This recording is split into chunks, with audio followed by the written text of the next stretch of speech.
ஆதி சதுர்வேதங்கள் ஓதும் பரஞ்சோதியே எங்கள் அச்சனார் கோவில் அரசே. நம்புவோர்க்கு உபகாரி என்பதில் இவரன்றியில் நாட்டில் ஓர் தெய்வம் யார்கான்.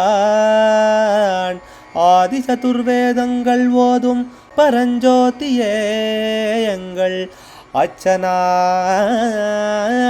கோவில் அரசே. சுவாமியே சரணமையப்பா. அச்சங்கோயில் அரசே சரணமையப்பா. பகவானுடைய 121வது திருப்பெயர் தனிகாய நமஹா. செல்வந்தனுக்கு நமஸ்காரம். பொதுவாக தனிகர்கள்னு சொல்லி சொன்னால் செல்வமுடையவர்கள்னு அர்த்தம். ஆனால் இங்கே பொருட்செல்வம் அருட்செல்வம்னு ரெண்டும் உள்ளவர். சென்றடையா செல்வந்தன் கான் அப்படின்னு அப்பர் சுவாமிகள் வானவன் கான் அப்படிங்கிறதான ஒரு தேவாரத்திலையும் கொண்டு போய் சொல்கிறார். செல்வம்னு சொல்லி சொன்னால் எல்லாமே செல்வந்தான். மக்கட்செல்வம், படிப்பு செல்வம், எல்லாத்துக்கும் செல்வம்னு பேர். இந்த உலகத்துக்கு தேவையானதும் சரி, அந்த உலகத்துக்கு தேவையானதும் சரி. இந்த பொருள் அருள் இது ரெண்டும் பூர்ணமாக இருக்கிறவர்.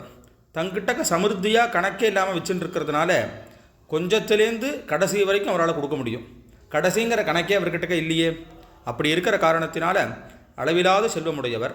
செல்வம் அப்படின்னு சொல்லி சொன்னால் எதுங்கிறதுக்கு ஞானசம்பந்த மூர்த்திகள் நடராஜாவை கொண்டு போய் பாடும்போது ஒரு விஷயம் சொன்னார். செல்வன் கடலேத்தும் செல்வம் செல்வமே அப்படின்னார். செல்வன்னு சொல்லி நடராஜாவை, சென்றடையாத செல்வம் உள்ளவன் அவனுக்கு பெயர். மற்ற செல்வம்லாம் நம்மக்கிட்ட இப்போது பொருள் பணம் வர்றது மாறிண்டே தான் இருக்குது. நம்மக்கிட்ட அப்படியே இருக்கிறது இல்லை. பொருளாக மாறுறது இல்லை வேற விதம் மாறிண்டே தான் இருக்குது. ஆனால் பகவானுடைய அனுகிரகங்கிற செல்வம் மாத்திரம் மாறாமல் நம்மக்கிட்ட அப்படியே இருக்கும். அப்படி கொடுக்குறவரும் அப்படி மாறாதவராக இருக்கிறவர். அதனால் அவருடையதான திருவடியை நாம் எப்போ போற்றுகிறோமோ அதுதான் செல்வம். இதுதான் தெய்வப்புலவரும் கொண்டு போய் சொல்லும்போது பகவானுடையதான திருவடியை நாம் தியானம் பண்ணணும். அப்போ அது எல்லாத்தையும் கொண்டு போய் தரும் அப்படிங்கிறத சொன்னார். வாலறிவன் நற்றால் தொழுவது அப்படின்னு கொண்டு போய் கட்டுறதுனால பயனன் கொள்கிற இடத்துல வாலறிவன்கிறதான சர்வஜனான பரமேஸ்வரனுடைய திருவடியை யார் தொடரோமோ அதுவே முக்கியமான ஒரு விஷயம் அப்படின்னு சொன்ன காரணத்தினால இந்த செல்வம் அப்படிங்கிறது எல்லா விதமான செல்வங்களையும் தான் வச்சுண்டு தன் பக்தர்களுக்கும் அதே போல் கொடுக்குறவராக இருக்கார் அப்படிங்கிறதான அர்த்தத்தில் இது அமையிறது.